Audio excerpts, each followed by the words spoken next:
The first thing my soul misses, what sometimes makes me cry in the midst of this infinite peace, is the sound of your laughter. Here, there are no sounds like on earth. There are vibrations, colors, a symphony of peace, but no sound. And of all the sounds in the universe that I left behind, yours, your laughter, is the melody I long for the most. Sometimes I close my spiritual eyes and try to reconstruct it, note by note. From that playful murmur that started in your chest to the burst of laughter that lit up the whole room. I remember you had different kinds of laughter, you know? There was your nervous laugh, short and sharp, the one you let out when you didn't know what to say. It was adorable. And then there was your real laugh, the loud one, the one that came from deep within your soul when something struck you as incredibly funny. That laugh that made you double over, that brought you to tears and left you breathless. That was my favorite. Seeing your pure joy was like watching 1,000 sunrises at once. I miss being the one who made you laugh like that. Telling you a terrible joke just to see that smile start to form, knowing it would burst into laughter. Doing that silly thing only we understood and sharing that knowing look that always ended in laughter, our secret language. In those moments, there were no problems, no fears. There was only the perfect bubble of our happiness. From here, I see you smile, but it's different.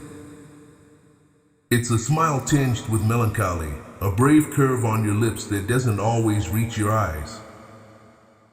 And even though I admire your strength, my soul weeps for not being able to hear the music that used to come with it. Please, as my first and most important wish, don't stop laughing. Look for joy, find it in the little things, in the silly memories, in the new. When you feel a laugh wanting to burst out, don't hold it back. Let it out, send it into the universe, because I swear to you, somehow its echo reaches all the way here. Its vibration reaches me, and, for a moment, the silence of this paradise is broken by the only melody that matters. Your laughter is proof that you are living, and seeing you live is my only peace. Laugh for both of us, my love. Laugh until your cheeks hurt. I'll be listening to you. The second thing I miss with the tenderness that aches is feeling your hand intertwined with mine. It's funny, isn't it? Here I have no body, no skin. I'm energy, pure consciousness. And yet, the memory of your touch is etched into my being. Of all the sensations I experienced, the most comforting was the simple act of holding your hand. I remember perfectly its texture, the way your fingers fit with mine, like pieces of a puzzle made just for us.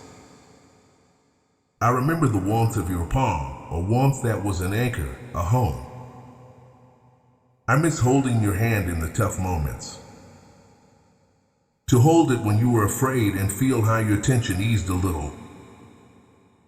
To see how you squeezed mine, searching for strength, and me trying to give you all of mine through that simple gesture. Our hands told our story of unconditional support, our refuge against the storms.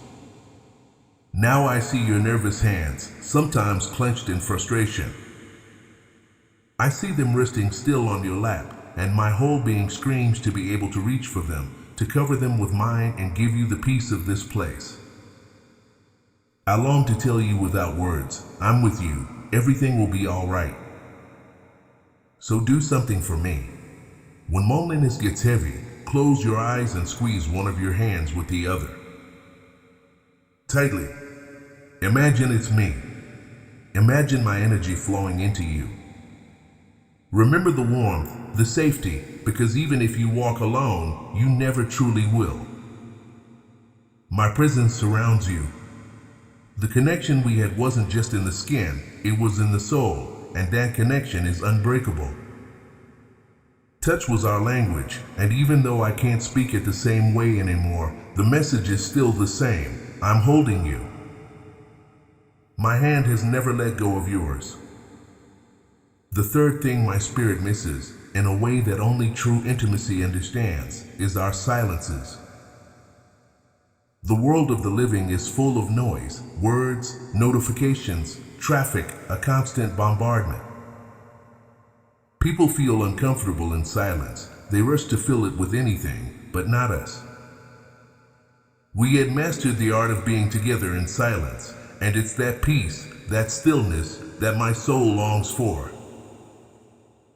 Being able to be with you without the obligation to speak was a luxury. Hours in the same room, each with a book, with our own thoughts, or simply existing. The absence of words was never an emptiness, it was a communion. It was proof that we didn't need to fill the air, because our bond already filled everything. I remember us sitting and watching the rain without saying a word, just listening to the drops on the window, feeling a peace that no conversation could ever match. I remember the car rides, miles and miles in a comfortable silence, where the only soundtrack was the road and the certainty of your company. That silence meant I trust you so much that I can be myself without masks. Your presence is enough. It was our sacred refuge. And now, from this place of absolute calm, I see how sometimes silence torments you. I see it when you turn on the TV just to have some background noise. Silence has become a reminder of my absence, and my spiritual heart trembles when I see it. Please, don't be afraid of it. Try to reclaim it as our space again. The next time everything is quiet, don't run away. Stop, breathe. And instead of feeling the emptiness, try to feel me, because it's in the silence where I can speak to you best now. It's in the stillness where my thoughts of love can reach you. When the world goes quiet, close your eyes. Listen to the beating of your heart, and in the space between each beat, that's where I am. You might not hear a voice, but you'll feel a warmth, a peace, a loving thought that doesn't seem to be your own. That's me, speaking to you in our favorite language. Make peace with the stillness, my love, because that's where we meet now.